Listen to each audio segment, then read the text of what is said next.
안녕하세요. 저는 협성대학교 웨슬리 창의융합학부에 있는 정혜선입니다. 여러분 만나서 너무나 반갑습니다. 한국 학생과 이렇게 논장 프로그램에서 외국인 유학생들과 서로 머리를 조아리면서 국난 극복이라고 하는 그런 주제로 만나게 되었는데요. 여러분의 그러한 에너지를 보면서 저도 정말 충만하고 이 코로나를 내가 어떻게 살아갈까라는 생각을 하게 되었습니다. 오늘 이 자리에서 코로나가 지나고 난 포스트 코로나 이후 우리의 삶에 대해서 한번 생각해 보려고 합니다. 네, 코로나라고 하는 것이 정말 국난에 버금가는 막 그런 것이었습니다. 여러분들도 학교 문이 닫히고 저 역시도 그냥 난생 처음 비대면 강의를 만들어 봤습니다. 이건 청천벽력과 같은 막 그런 사건이었습니다. 그런데 여기 우리가 아리랑 TV가 주최하는 이 프로그램 논장에 이렇게 모여서 국난 극복에 대해서 이렇게 고민을 하고 코로나 이후에 무엇을 우리가 삶을 도모하면서 살까? 라는 얘기를 한다는 것 자체가 너무나 의미가 있고요. 또 여러분을 만나서 너무나 기쁩니다. 그래서 저는 이 자리에서 그동안 과거 속에서 우리 역사에서 겪은 국난이라는 위기, 그 위기를 살펴보면서 그 위기 속의 한복판을 살아갔던 그런 사람들을 이야기하면서 코로나 이후 우리의 미래에 대해서 한번 생각해보고 말해보고자 합니다. 위기는 고통이지만 기회이고 미래에 더 가깝게 다가갈 수 있습니다. 역사에서 행복한 페이지가 불행한 페이지가 더 충실하고 이야기가 많습니다. 행복한 페이지는 즐겁지만 아주 충실한 이야기가 한번 즐겁다 이런 거 뿐이지 않습니까? 자, 그래서 여러분과 함께 얘기해 보려고 하는 첫 번째 과거 속의 이야기는 말이죠. 고려시대 말기입니다. 고려시대 말기에 여러분 어떤 일이 있었습니까? 그 몽고라고 하는 그 엄청난 세계사의 탄생을 했던 이 전 세계에서 한 번도 이긴 적이 없지 않습니까? 그 몽고의 침입을 받았던 것이죠. 이 몽고 앞에서 전 세계가 다 무릎을 꿇은 것처럼 우리나라도 정말로 어쩔 수 없는 그 패배라고 하는 것은 너무 분명했습니다. 근데 고려는 40년이라는 그 어마어마한 항쟁을 벌였던 것이죠. 자, 그 항쟁이라고 하는 것은 초군 묵비를 먹어가면서 하는 항쟁이었습니다. 경제적 지표, 물질적 지표 이런 거를 보면은 이길 수 없는 그런 사상이었죠. 자명한 패배. 그런 거 앞에서 이 자명한 패배를 받아들이지 않고 저항했던 고려 말의 상황. 그래서 만들어졌던 것이 팔만대장경입니다. 이 종교적인 마음이라도 우리가 모아서 이거를 이겨보자라는 것이었죠. 막 그렇지만은 어쩔 수 없이 우리는 굴복을 했고 원나라의 100년이라는 그런 간섭을 받게 되죠. 고려 말기에 내부적으로도 외부의 국제 상황이 없다 할지라도 너무도 힘든 상황이었는데 거기에다가 원나라의 간섭까지 더해지면서 그야말로 도탄에 빠져 있었습니다. 어떻게 할 수 없는 그 도탄에 빠진 고려인들은 무엇을 했을까요? 가만히 있지를 않고 100년간이 도탄에 빠진 100년이고 위기라면 원나라의 지배에다가 또 내부적인 모순으로 가득한 위기라면 그 100년의 그 위기 앞에서 좌절하지 않고 개혁을 계속 시도했다라는 것입니다. 그 개혁은 결국에는 열매를 맺고 사대부라고 하는 개혁 세력들을 성장시켰고 결국은 이 개혁 세력에 의해서 조선을 건국시켰던 것입니다. 여러분이 알고 있는 정몽주, 이성계 이러한 모든 조선을 건국했던 사람들이 바로 고려 말의 위기로부터 나왔다라는 것을 알 수 있죠. 역사적 위기 속에 살아갔던 두 번째 시기로 제가 한번 생각해 봤던 것은 근대였습니다. 자, 근대라고 하는 것은 말이죠. 우리에게 식민지를 경험하게 했어요. 그건 너무나 아픈 기억이고 국권을 박탈한 것이죠. 그러나 우리는 애를 썼습니다. 이 국권의 박탈, 식민지로 되지 않기 위해서 최선을 다해서 자신이 차지하고 있는 그 위치에서 애를 썼지만 식민지라고 하는 거대한 흐름을 막을 수 없었습니다. 그 한계에 있었던 그런 사람들이 의병이었어요. 초기 의병의 여러분 사진을 한번 이렇게 보십시오. 저 초기 의병의 사진을 보면 초기 의병이 무엇을 했습니까? 그거는 성공하지 못했습니다. 그것은 패배였습니다.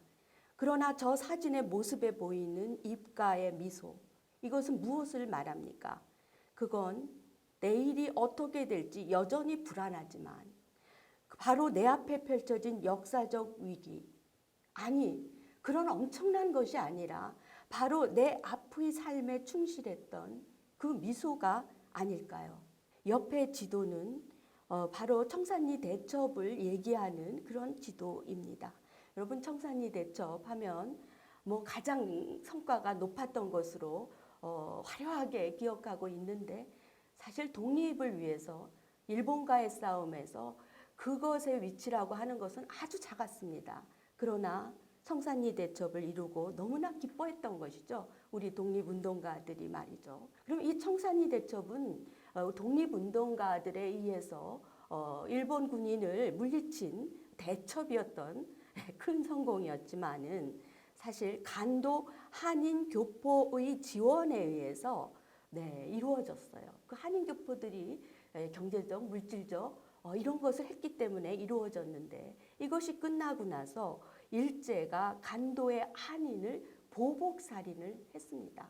너무나 참담한 것이었죠. 청산리 대첩으로 너무나 기쁜 우리 독립군은 장기 항전의 꿈을 꾸면서 지도에 보면 여기 자유시가 있지 않습니까? 이 자유시로 옮겨갔습니다. 그래서 대대적인 장기 항전 이런 꿈이 실현될 거야 라고 했는데 바로 여기에서 엄청난 자유시 참변이 일어나면서 서로 싸우는 과정 속에서 그야말로 장기 항전의 꿈은 산산이 부서졌던 것이죠. 이것은 도대체 무엇을 말하고 있는 것입니까? 또 여기서 독립운동가 이회영 선생을 한번 소환해 보려고 합니다. 이분은 구대가 아주 명문가 자손이었고요. 자신의 전 재산, 오늘날로 추산을 하면 600억 정도 된다라고 하는데요. 6형제 50여 가족이 전 재산을 팔아 만주로 망명을 했습니다. 긴 세월 동안 항일한 다음에 살아남은 자는 20여 명뿐이었고요. 나이 65살에 만주 일본군 사령관 처단 계획을 했다가 결국은 잡혀서 순국을 했습니다. 도산 안창호 선생의 많은 영향을 받았던 오산학교를 세웠던 이승훈 선생. 그 선생도 자수성가한 사람이에요. 자수성가한 사람은 정말 내가 번 돈이 아깝습니다. 근데 안창호 선생의 얘기를 들으니까 뭔가 독립운동을 해야만 했죠. 그래서 내 재산을 독립운동에 기여를 할까라는 것이 얼마나 고민이 됐겠습니까? 그래서 오산학교를 세운 이승훈 선생은 사흘 밤낮을 고민하다가 결국은 오산학교를 세웠던 것이고 그 오산학교에서 정말로 진정한 이 독립을 위한 학생들 교육이 이루어졌습니다. 우리에게는 정말로 이러한 너무도 많은 무수히 많은 자랑스러운 독립운동가를 갖고 있습니다. 사실 이런 우리에게 이런 독립운동가는 그렇게 많지만은 전체 우리 국민들과 비교해 보면 아주 극소수였고 대부분의 국민은 일제에 적응하고 순응하면서 하루하루 먹고 살기에 바빴습니다. 물론 그 마음 안에는 독립을 염원하고 있었지만 말이죠. 자, 그리고 일본은 더더욱 강해져 갔습니다. 중일전쟁에서 막 승리하고 점차 그러면서 독립운동은 버티기가 어려워졌고 힘들어졌습니다. 버티는 것 자체가 정말로 힘들었던 그 시기에 김구 선생은 바로 임시정부를 지키는 정말 몇 안 되는 소수자의 한 명이었습니다. 대한민국 임시정부 주석 김구, 너무나 멋진 이름이지만 그가 지켜야 할 것은 고독한 그러한 자리였다라는 것이죠. 식민지 하에서 독립을 기대하며 운동을 한다는 것, 언제 독립을 할지 모르는 막막함, 개인의 삶에 대한 엄청난 불안이 있었습니다. 현대에 이제 들어와서 우리는 해방이 되었습니다. 시인 시문 선생이 삼각산이 일어나 해방이 되면 더덩 실춤이라도 추고 두개골이 깨어져 산산조각이 나도 내가 죽어도 기뻐서 죽겠다 이렇게 읊었지만 그 해방은 우리 힘에 의한 해방이 아니었습니다. 그래서 우리는 분단이 되었습니다. 여러분 옆에 6.25 전쟁의 흔적인데요, 상징인데요. 그 다리를 보십시오. 이게 한강 다리가 무너진 사건이고 퓰리처상을 받은 그런 사진입니다. 6.25는 우리에게 비극이었다는 것이죠. 옆에 사진도 한번 보십시오. 내가 내 딸이구나 목이 메어. 지금 여러분들이 아무리 고난이 크다 할지라도 부모 형제와 30년을 떨어져 살고 이것은 비극이지 않습니까? 그런 현대사를 우리는 겪었던 것이죠. 이러한 비극 속에서 혈육과 헤어지는 아픔, 그리고 분단이 되었기 때문에 북한과 상호 경쟁해야만 하는 그런 막대한 낭비, 이런 헤아릴 수 없는 고통의 그런 날들이 있었습니다. 6.25를 목격했던 어떤 외국 기자는 이런 이야기를 했습니다. 한국을 보니까 희망이 하나도 없는 것이죠. 그래서 한국에서 민주주의가 꽃핀다라는 것은 쓰레기통 속에서 장미꽃이 나오는 것과 같고 경제 성장은 저 아프리카보다도 못할 것이다 라고 예견을 했습니다. 그런데 우리는 어땠습니까? 민주화와 경제성장, 한강의 기적을 일어났던 것이죠. 어떻게 이런 고난 속에서 우리가 일어났을까요? 하나를 예를 들고자 합니다. 60년대, 70년대에 독일에 파견했던 간호사와 간부들. 그 당시는 실업자들이 너무 많았기 때문에 500명을 모집하는데 4만 6천 명이 몰려들었어요. 낯선 땅에 도착한 간호사들은 처음 맡겨진 일이 가장 힘들고 어려운, 다시 말해서 병들어 죽은 사람의 시신을 닦는 일이었고, 그리고 남자 간부들은 지하 1000m가 넘는 땅 속에서 뜨거운 지혈을 받으며 열심히 일했던 것입니다. 이것에 대한 그 서독 언론이란 찬사라는 것은 지금 우리가 봐도 이게 정말 칭찬하고도 남은 것이지 않습니까? 이러한 개인적 삶의 충실, 이러한 것이 바로 경제와 성장과 민주화의 기적을 가져왔던 것입니다. 현재 코로나 역시도 우리에게 많은 고통을 안겨주고 있습니다. 과거에 있었던 그 고통과 국난과 그 속을 살아갔던 사람들, 그 얘기는 무슨 거룩한 상징적 사진이 아니라 작은 아픔을 간직하며 살아갔던 사람들이었던 것입니다. 코로나 역시도 너무도 많은 위기 그리고 벼랑 끝으로 몰리는 상황을 경험을 했습니다. 우리는 행복하지 않았습니다. 저도 그랬습니다. 갑자기 사람들을 안 만나고 말이죠. 아니 우울했습니다. 하지만 우리가 이 각연에서 돌아봤던 과거의 국난들, 그리고 이 과거의 국난은 우리에게 고통이었지만 초급 목표의 어려움 속에서 한 걸음 한 걸음 달려간 수많은 사람들이 있었습니다. 고려말 개혁을 이끌었던 신진사대부, 독립운동가, 그리고 이름도 뭣도 없이 그 길을 충실히 달려갔던 사람이 있었습니다. 역시 과거가 그랬던 사람들이 있었던 것처럼 현재의 코로나 위기 앞에서도 밤샘을 설친 사람들을 만납니다. 그 사진에 보이는 이 의사는 말이죠. 방호복을 입고 고글을 쓰고 있으면 숨도 가쁘고 눈도 침침하지만 생의 마지막 봉사라 생각하며 힘이 닿는 데까지 해보기로 결심했다라고 하는 76살의 보건 노의사 등을 만나면서 우리는 힘을 얻습니다. 코로나로 인해서 우리는 굉장히 고통스러웠지만 과거의 국난이 새로운 사회를 창출한 것처럼 이 코로나는 또 많은 선물을 가져왔습니다. 그것은 무엇입니까? 세계가 더 가까워졌습니다. 그리고 새로운 시대가 오고 있습니다. 4차 혁명이라고 하는 미래가 코로나라고 하는 그 위기로 천천히 가야 할 것을 그냥 강제로 촉진시키면서 우리 곁으로 성큼왔습니다. 비대면의 시대, 여러분 비대면 강의를 전부하고 있지 않습니까? 그것은 대기업에서나 글로벌 기업에서나 했던 것이 우리의 어떤 일상적 속으로 들어왔습니다. 환자의 수술까지도 로봇이 하는 우리가 상상하지도 못한 미래, 4차 혁명의 시대, 그것이 코로나라고 하는 그 위기와 더불어서 우리 앞에 왔다라는 것이죠. 대면이 주였던 사회에서 비대면 사회로 공간적 한계가 파괴되고 세계가 한 세상이 되는 그런 미래입니다. 우리 과거의 안중근은 동양평화를 얘기를 했어요. 식민지 때 일제 복수를 하자가 아니라 동양의 평화를 일찍이 얘기를 했고, 김구는 100개의 다양한 국가의 문화가 꽃피는 세계를 꿈꾸었습니다. 여러분 시에서 보는 것처럼 우리나라가 세계에서 가장 아름다운 나라가 되기를 원한다. 문화의 힘은 우리 자신을 행복하게 하고 나아가서 남에게 행복을 주었기 때문에 그런 세상이 되었으면 좋겠다라는 꿈을 김구 선생은 이야기했습니다. 냉철한 정글과 같은 이 세상에서 새롭게 쓰여질 미래가 지금 오고 있습니다.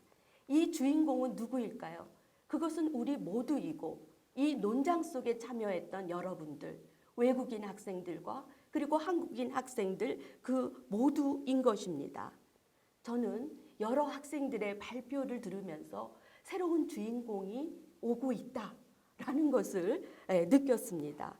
중국, 베트남, 미국, 프랑스 등 학생과 한국 학생이 머리를 조아리며 했던 이 프로젝트의 여운이 아주 깊이 제 마음속에 울려 퍼지고 있습니다. 저는 이 시점에서 이 코로나라는 새로운 미래가 오는 이 시점에서 또한 위기이고 우리를 괴롭혔던 이 시점에서 1920년대에 불렸던 노래를 소환하려고 합니다. 20년대에 독립군이 불렀던 노래인데요. 광야를 헤치며 달리는 사나이. 여기 여성도 있었을 텐데요. 왜 사나이만 얘기했을까요? 오늘은 북간도 내일은 몽골 땅. 흐르고 또 흘러 부평저 같은 몸. 고향을 떠난 지 그 몇 해이런가. 석양 하늘 등에 지고 달려가는 독립구나. 남아 일생 가는 길은 미련이 없어라. 네, 이렇게 노래를 했습니다. 왜 미련이 없겠습니까? 왜 두려움이 없겠습니까? 그러나 독립군은 광야를 헤치며 한 발자국 한 발자국 가면서 노래한 것은 아닐까요? 그것은 바로 나의 삶이어서 그런 것은 아닐까요? 고려말 몽골과 원나라의 지배라는 그러한 국난 속에서, 그런 위기 속에서 우리는 나의 삶으로 받아들여 갔고, 그 국난 속에서 조선이라는 그 엄청난 새로운 나라의 건국이라는 선물을 받았습니다. 또한 독립운동은 정말 미세하고 보잘것없이 보였지만 그것이 모여져서 대한민국을 이루었습니다. 6.25 때 외국 기자가 참 이 나라에서 민주주의가 꽃피는 것은 쓰레기통에서 장미꽃이 피는 것과 같다고 정말 그런 비극적인 미래를 얘기했지만 민주화와 한강의 기적을 우리가 이루어 냈습니다. 코로나는 우리에게 위기를 주었지만 새로운 선물을 가질 수 있는 그 통로, 그 길을 주고 있습니다. 이제는 전 세계가 한 배를 탔습니다. 비대면 문화의 확산, 거기에 따르는 새로운 분야의 부상, 무엇보다 이 세계가 함께 가야 한다라고 하는 그 지표가 나오고 있습니다. 포스트 코로나 이후의 시대 때 여러분의 삶에 대해서 저는 질문을 드립니다. 여러분은 어떻게 살아가시렵니까?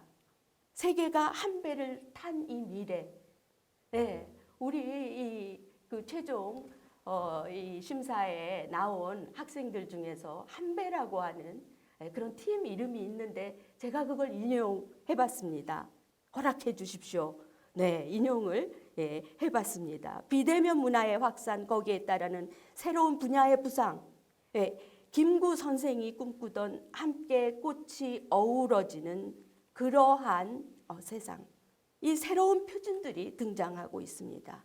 정말로 비현실적인 꿈이지 않습니까? 전부 다 함께 잘 살자니 내가 정말 이 냉혹한 정글에서 승리해야지 잘 살 수 있는데 라는 비현실적이기까지 했던 김구 선생의 꿈이 비현실적인 것이 아니라 이제 우리가 서바이브를 하기 위해서는 한 배를 타고 서로가 긴밀하게 연결되어지는 이 세상 속으로 가고 있는 것이죠. 이 고통의 시대를 뚜벅뚜벅 걸어갑시다. 과감하게 헤쳐나갑시다. 코로나 이후 다가올 미래를 뜨겁게 사랑합시다. 여러분 연인들만 사랑하지 말고요. 다가올 미래를 뜨겁게 사랑합시다. 세계를 열어놓고 세계에 내 앞에 놓여져 있는 이 장벽들을 부수면서 과감하게 도전해 봅시다. 그것은 작지만 나의 삶이지 않을까요? 코로나 국난 극복 이후에 새로운 미래가 오고 있습니다. 그 미래는 집단과 영웅과 그들은 사람들의 이야기이기도 하지만 바로 작은 나의 삶, 정혜선의 삶, 또 이 논장에 참여했던 여러분들의 삶에 대해서 너는 어떻게 살아갈까를 질문하고 있습니다. 오늘 이 강연을 들으면서 여러분 어떠셨습니까? 코로나 이후 새로운 시대가 온다고 얘기를 하는데 그 새로운 미래에 대해서 여러분들은 어떤 삶을 준비하고 있습니까? 뚜벅뚜벅 걸어갈 자신이 있습니까? 아니 그것이 우리의 삶이지 않을까요? 라는 것을 여러분에게 던지면서 이 강연을 마무리하겠습니다. 우리 함께 뚜벅뚜벅 걸어갑시다. 감사합니다.